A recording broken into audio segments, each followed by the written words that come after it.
मोदी जी जहाँ भी पैर यदि लैट्रिन में भी जाते हैं तो मोदी जी के आगे रेड कारपेट बिछा हुआ मिलता है, उससे नीचे पैर नहीं टेक रही केंद्र सरकार। उसे गरीब की कोई चिंता नहीं, किसान की चिंता नहीं, मजदूर की चिंता नहीं, आराम से चद्दर तान के सो।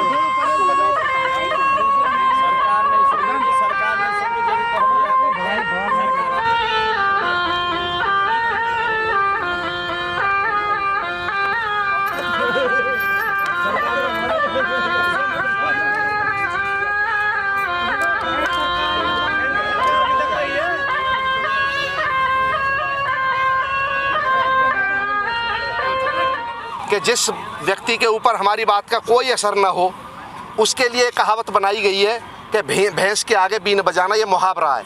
और दूसरा मुहावरा है, हमारे मास्टर जी गुरुजी राष्ट्राध्यक्ष जी कहते हैं, मैं राष्ट्रीय प्रवक्ता हूँ लोक शक्ति का, कि अंधे के आगे रोना और अपने नैना खोना।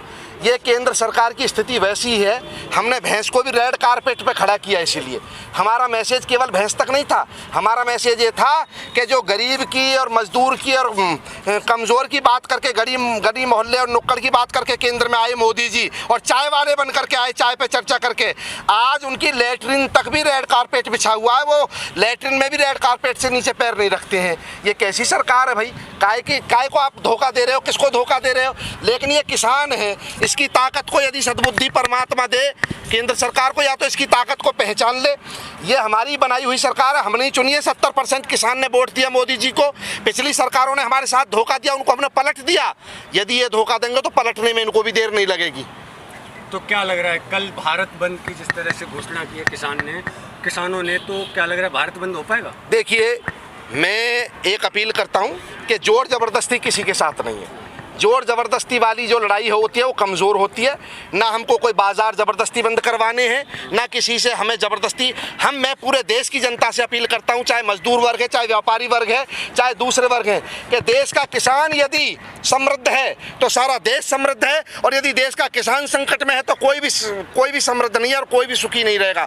इसलिए प्लीज़ 80-85 करोड़ जो किसान आबादी है उसके पक्ष में स्वेच्छा से अपने अपने कार्यों को बंद करके इस जो घमंडी और अहंकारी सरकार है उसको संदेश देने का सभी काम करें।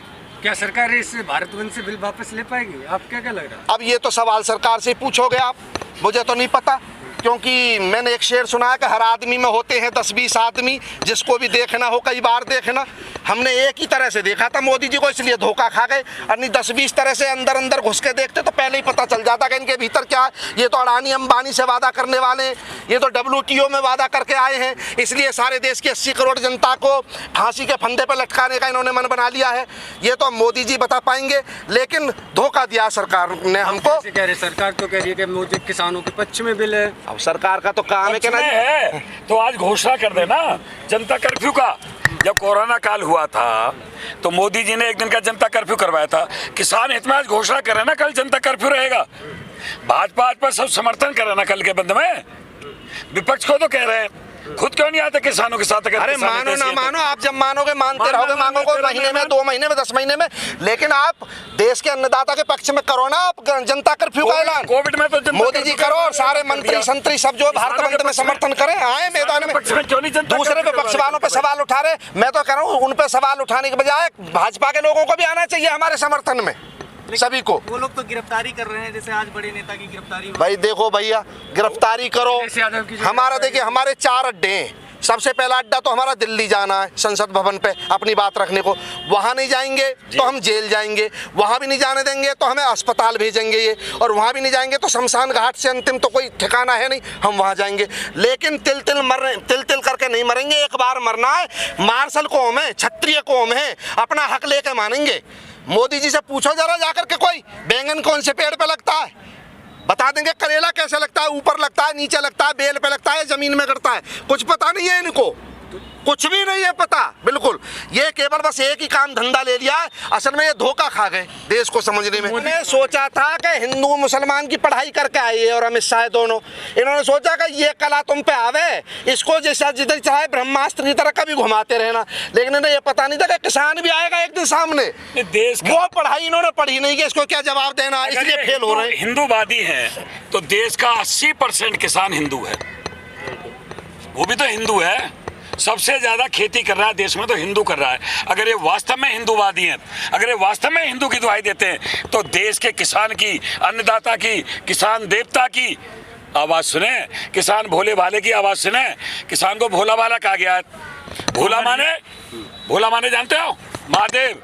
और भाला माने जो उनके हाथ में त्रिशूल होता है, वो होती है भोले भाले की उपाधि।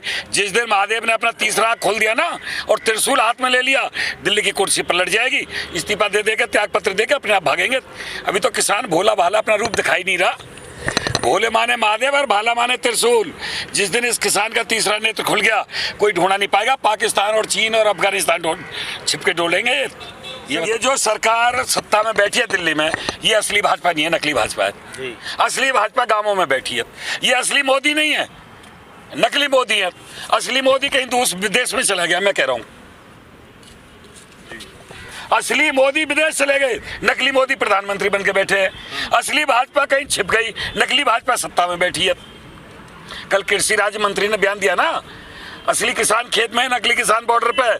तो मैं कह रहा हूँ नकली भाजपा राज कर रही है, असली भाजपा गांव में बैठी है। हमें बैठी है असली भाजपा हमें का जो रुख है अभी एकदम उसी पे अड़े हुए हैं, मतलब कुछ अलग नहीं दिख रहा है। अभी मैंने कहा ना, किसान ने तीसरा नेत्र नहीं खोला। अभी तो अंगड़ाई ली है।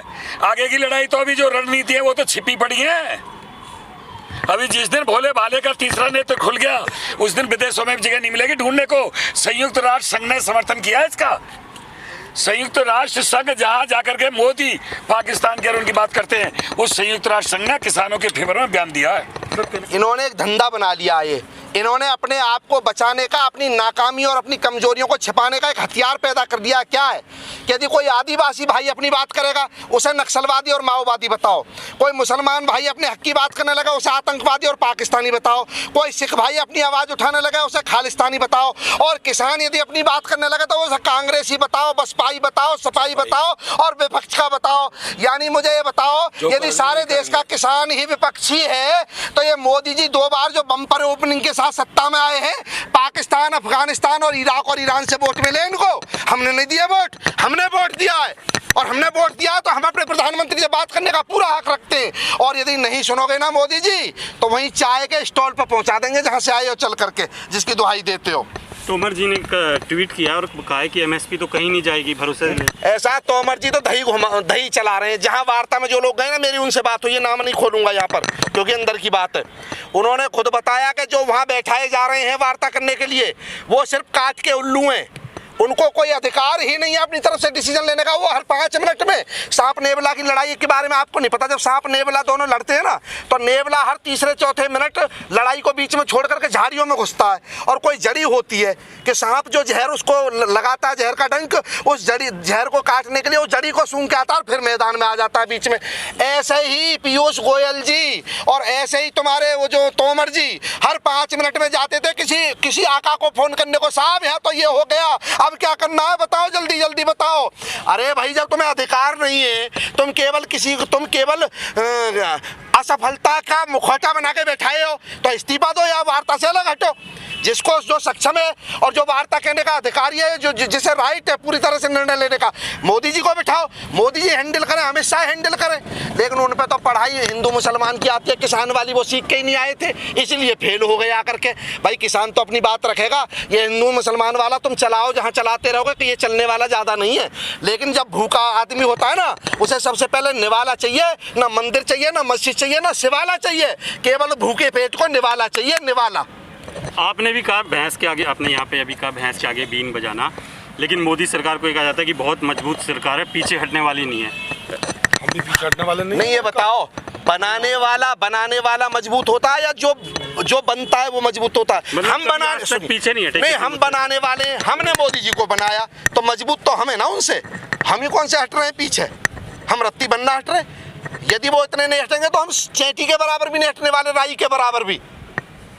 हमने ही बनाया है और हमारे अंदर वो ताकत है, वो हमारा शायद कुछ ना बिगाड़ पाएंगे, लेकिन हम उन्हें वहीं पहुंचा देंगे जिस चाय की वो बात करते हैं। इसलिए परमपिता परमात्मा सूर्य मेरे माथे लग रहा है, मेरा निवेदन है ईश्वर उन्हें सद्बुद्धि दे।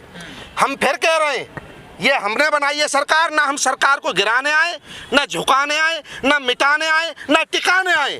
हम अपनी बात सुनाने आए और अपनी सरकार से अपनी बात मनवाने आए। इसलिए हमारी बात को गौर से सुने। किसान देश का अन्नदाता है। 80 करोड़ जनता को की उपेक्षा करके आप समृद्ध देश की कल्पना नहीं कर सकते मोदी जी। चाहे कितनी स्वच्छता के वो लगाओ, चाहे सबका विकास सबका साथ के नारे लगाओ, चाहे स्वच्छता अभियान के लगाओ, लेकिन 80 करोड़ जनता को आप पीछे छोड़ करके देश को समृद्ध नहीं कर सकते किसी। अगर कोई संशोधन के साथ आता है कि सरकार मान जाती है आपको, या फिर यदि संतोषजनक होगा तो किसान बड़े दिल का है, बड़े दिल का। मैं तो फिर कहता हूँ 2 कदम यदि वो चलने की हिम्मत रखते हैं तो 2 कदम किसान भी चलेगा। पूरी धरा भी साथ दे तो और बात है, तू जरा भी साथ दे तो और बात है, और चलने को तो एक पाँव से भी चल रहे हैं लोग, पर दूसरा भी साथ दे तो और बात है। दोनों कदम दोनों बढ़ेंगे ना, 2-2 कदम, बात बनेगी क्यों नहीं बनेगी। हम पहले कह रहे हैं सरकार गिराने नहीं आए हम, लेकिन यदि सरकार हट पे रही तो वो उसका जो नुकसान होगा उसके लिए वो खुद जिम्मेदार होगी, किसान को जिम्मेदार न ठहराए प्लीज।